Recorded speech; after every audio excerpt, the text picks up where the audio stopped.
Jackson Radio Show.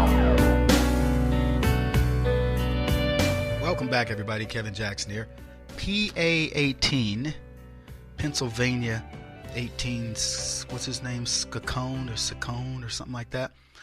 Well, win or lose, it doesn't matter. I had left it the other day and was going, okay, I don't know who's going to win. It was razor thin margin.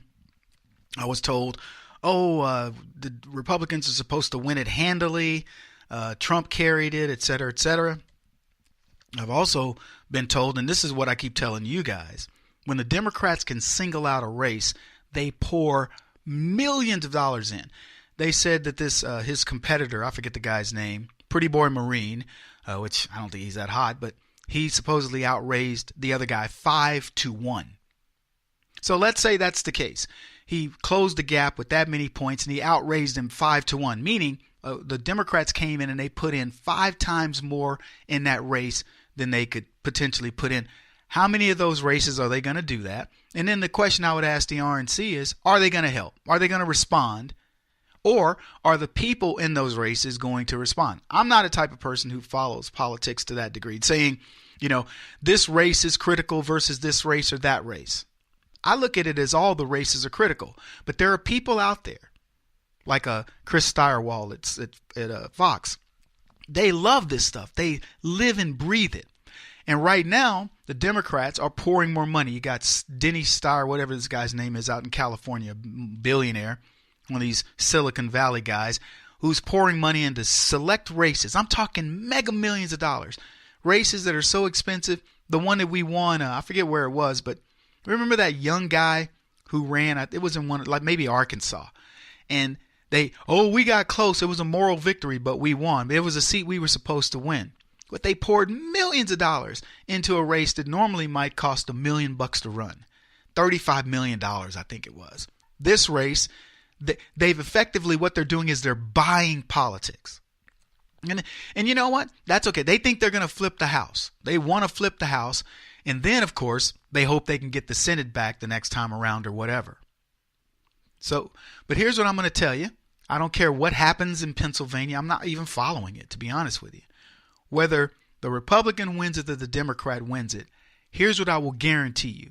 In later this year in November, the Congress is going to overwhelmingly re-elect Republicans, and they're going to gain seats. Overwhelmingly so. The Senate on the left is going to get decimated. The Republicans are going to gain tons of Senate seats.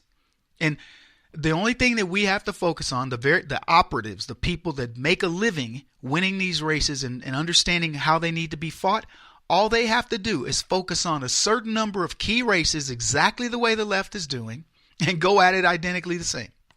That's it. And Donald Trump is going to give enough ammunition. He already has. This race should have been nothing. I don't know what happened because I don't have time to get involved in all of it. I'd like to. I don't have the time.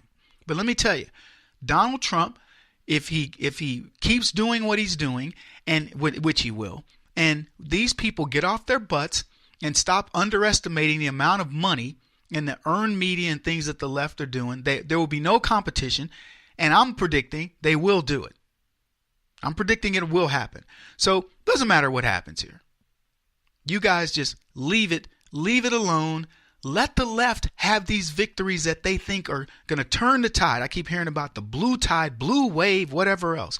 Let them feel that way because it's false hope. See, I was looking at tweets on this, this Pennsylvania race, and I'm presuming the Democrats going to ultimately win it. I know there were absentee ballots or whatever else. I don't know. But whatever the outcome is, here's what you can take from it. The left will learn nothing. They will learn nothing. Understand this about leftism. Leftism does not want to learn. It doesn't want to have the apple cart upset because it's too difficult. It makes they have feeble little minds. And when you try to put something in it, they're like, oh, no, I've learned it this way. They're like, I'll use Monk as an example, even though I don't like to, he's a brilliant guy. The guy that plays, this detective that can look at the things that you and I can't see. But he wears the same clothes. He wears the same, shoes. He has the same habits. he's OCD in how he has to do things. That's the left. Now, they don't do it because they're geniuses. They do it because they've been indoctrinated and they've been kept in line. That's what they do. And they won't learn. I can't try on new clothes because it'll rock the boat. I have to stay conformed exactly the way they want me to be, or else I'm toast. That's what they want. There's a saying that you have to develop a passion for learning or you won't grow. It's a shame that people wait so late in life to go, you know what, I'm going to go back to school, or I'm going to, do something different. There's a point in life where people, I don't know, it's a strange thing, but they sort of stop growing. They no longer listen to music. They no longer take up different things. They say, oh, you know what, I spent all that time in school learning and I'm done. And in fact, the majority of the learning that you're going to do is way outside of school. In fact, Einstein said it's when you give up the knowledge of the so-called education that you truly begin to learn. And that's what should happen. That's what we should be facing right now in this country, is the left should be looking at what happened to Obama, what happened to Hillary Clinton, as a sign to learn something new, to understand why they failed and why Donald Trump and conservatism is successful.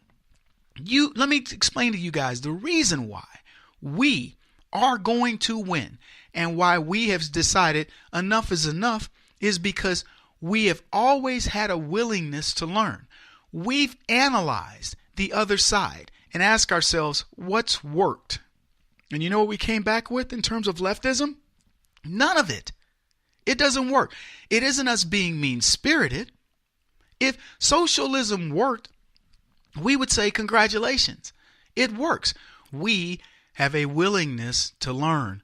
We want to understand the world's problems. I was listening to Jordan Peterson, a Canadian psychologist, and he's talking about, just the idea of why is the communication such an important thing? Because the discussion was around all these transgender pronouns.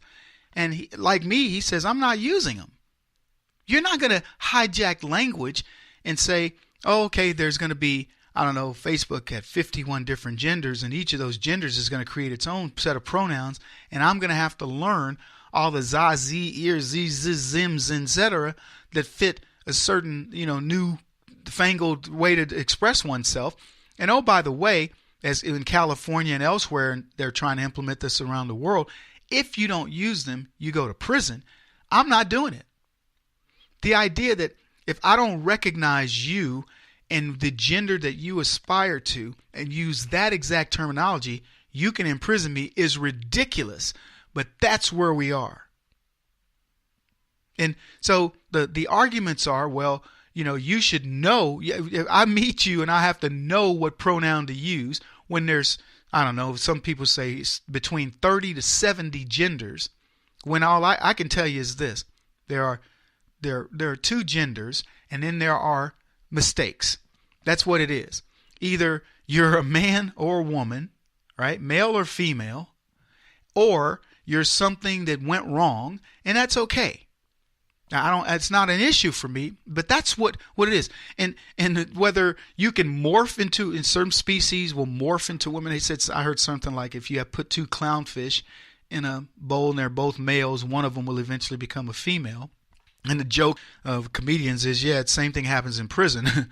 But the idea that there's more than, you may be able to morph, but in human physiology, it's not the case. I told you guys the other day that, you can, there's no such thing as transgender. I know that may blow some people's mind, but there is no such thing as that. There's been never going to be a transgender man who can father children, biologically speaking, and there's never going to be a transgender woman who can have a baby. It's not going to happen. Now, Kevin, they'll put a uterus in, they'll do all these other things. I don't care. They can do all that. But in terms of changing over and that person's physiology being able to have a baby, it's just not the case. But if you say something like that, the LGBT community will get angry with you for speaking the truth. Now, here's the thing. A willingness to learn. I don't know a whole lot about people that have these, sexual dysmorphias or whatever you want to call it. but I'd be willing to sit down and talk to him about it. People are fascinating.